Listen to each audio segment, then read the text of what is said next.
Most school owners think they have a lead problem. They don't. They have a follow-up problem. I mean, leads are expensive, like Facebook leads, Google leads. Every time you generate a lead, that has a cost. So if you don't aggressively follow up, it's like you're just leaving that money on the table.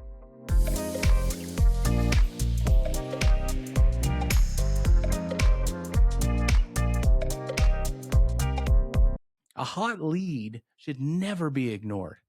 The moment someone fills out a form or calls you or messages you, that is at the peak of their emotional interest. Think of it like this. It's like sitting in a classroom and a student raises their hand. Now, the moment that student raises their hand, they have the question right in the forefront of their mind, burning into their brain. They're thinking, I want to ask this question. So they raise their hand. Well, if the teacher just continues on and doesn't acknowledge the student, eventually the student might just drop their hand, or maybe they just completely forget the question altogether. And so there's an element of urgency in responding to someone who has raised their hand.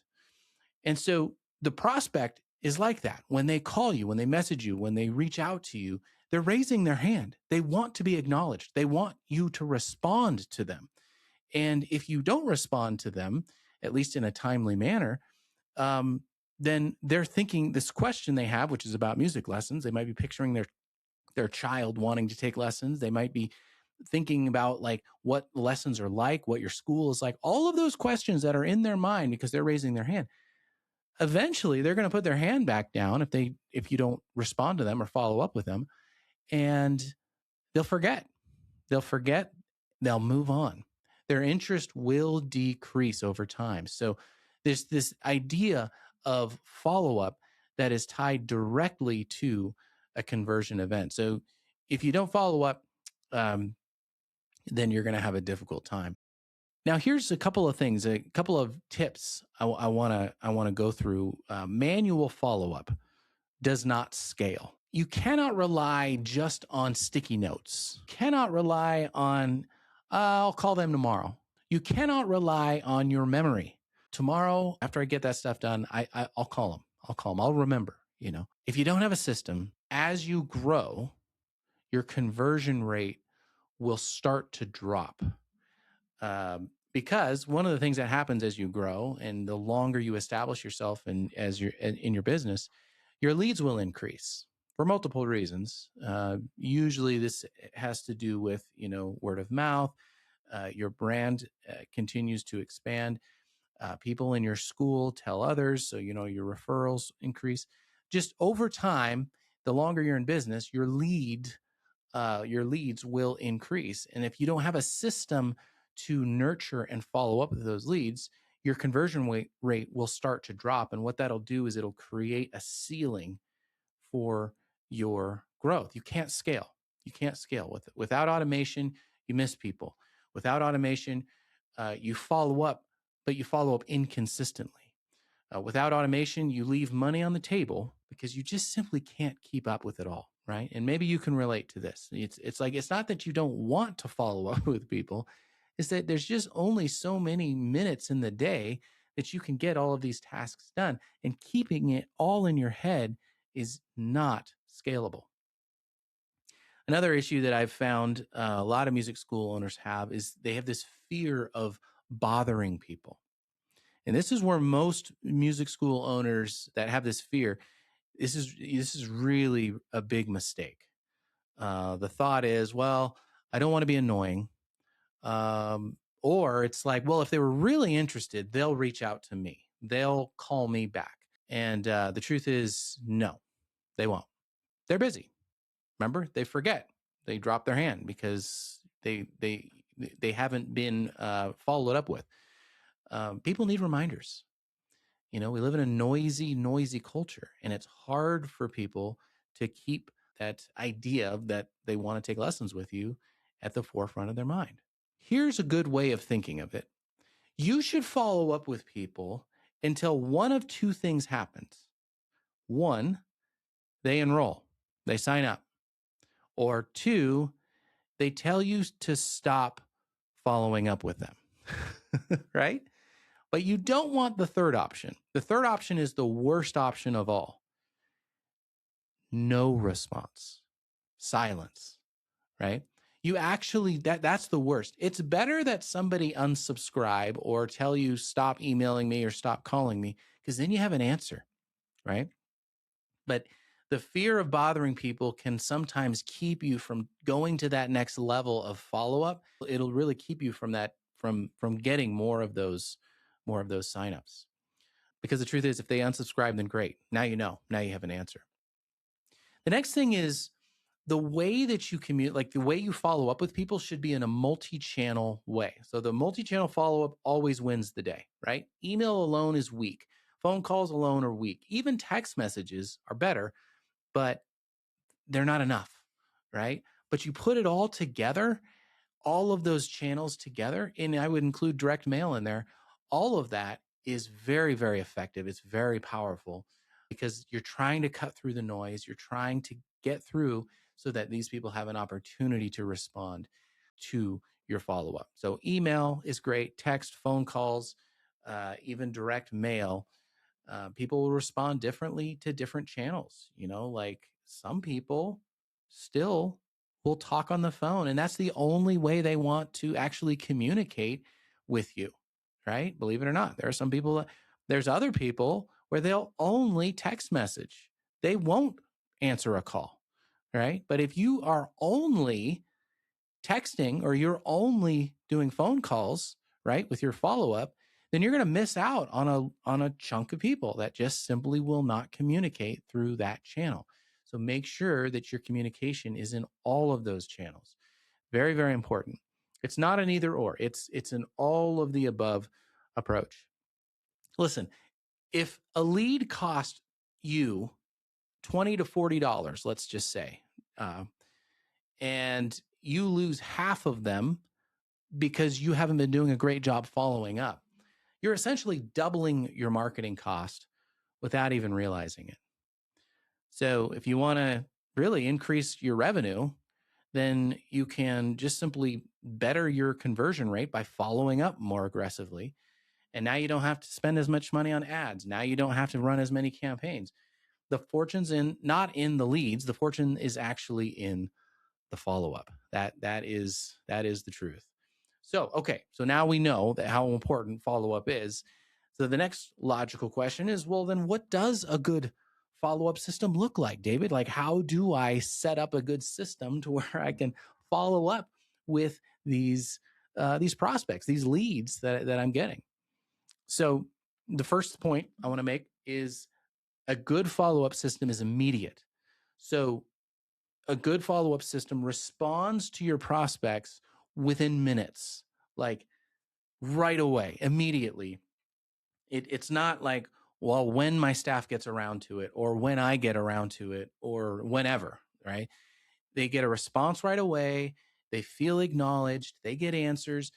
It's immediate. Speed communicates professionalism, but silence is like, that communicates something too, right? A slow response communicates disorganization. I mean, imagine you call a place of business in the middle of the day during open hours and nobody answers. Or let's say you send a message in because you're curious about their business and nobody responds within hours. Hours, not days, hours.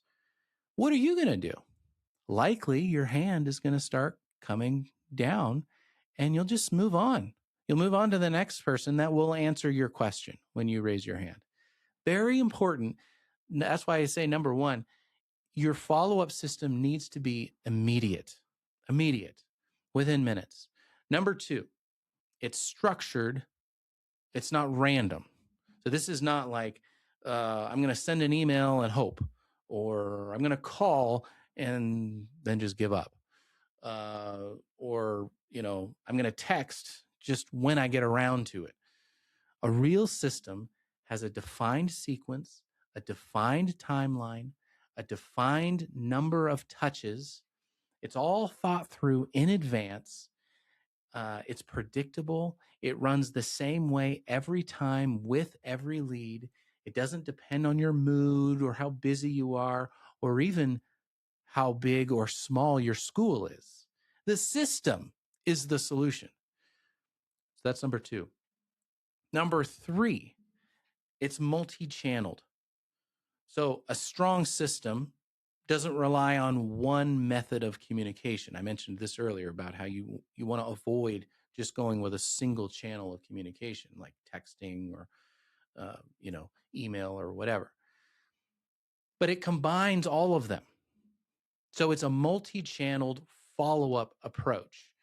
It includes email and text, yes, of course, but also phone calls, also maybe even recorded voicemail, also direct mail. So it has everything. Different people respond to different channels. And so if you only use one channel or you only use 2 channels, and you're actually inadvertently going to be cutting out certain people that just simply don't want to communicate that way. So it'll affect your conversion rate ultimately. Number 4, a good system reminds them why they inquired. So it creates urgency. Urgency is important. One of the ways you can create urgency is by having an offer, like respond by next week or respond by this Friday at 9 p.m. And I'll give you, whatever it is. Like it could be your first lesson free. It could be registration free. It could be, oh, by the way, we're going to give you the full month half off. Plus, we're going to throw in these extra bonuses. Like an offer is a very strong and compelling way to convert prospects who are already thinking about it. Remember, they've already got their hand raised and they're thinking about it. They've got questions. And so when you can create urgency through an offer, then it makes it much easier for them to say yes, even if it's just yes for now or yes, we'll give it a try. The other point I want to make about this is that you want to make it easy for them to start. Make it easy for them to start. This is such a common mistake where people, like on their website, they hide the the lead form button, or it's the prospect have to sift through all these different pages on their website just to find a phone number. Like, don't do that. Make it easy. Make it really easy for them to get started now, and take action right now. Number 5, a good system tracks everything. So you should be tracking each time a lead raises their hand. You should be tracking the responses. You should be tracking the conversion rate. So how many of those leads are actually turning into students? So that way, so how many leads are coming in, how many leads are actually booking, how many leads are enrolled, how many leads, or where in the funnel process are those leads dropping off? Like, where's the funnel broken, right? A funnel should be bringing everybody to the point of conversion or the point of booking and signing up. And so there's different points of the funnel, right? There's the website, there's the lead form, there's the questions on the lead form, there's the button that, like you could put different words. I remember on our website, we had we tested out different text for the button, right? You can say different things on a button and it'll actually, believe it or not, it'll change how often or not often people click on the button. So there's like a lot of different ways that you can test, and it's a good idea to test, by the way. But you want to be tracking this so you know where in the funnel things are breaking, or performing really, really well. So, I mean, because without you tracking, you're kind of just guessing what people are doing, and that's never a good idea. I've tried that many times, and I never succeed at guessing correctly.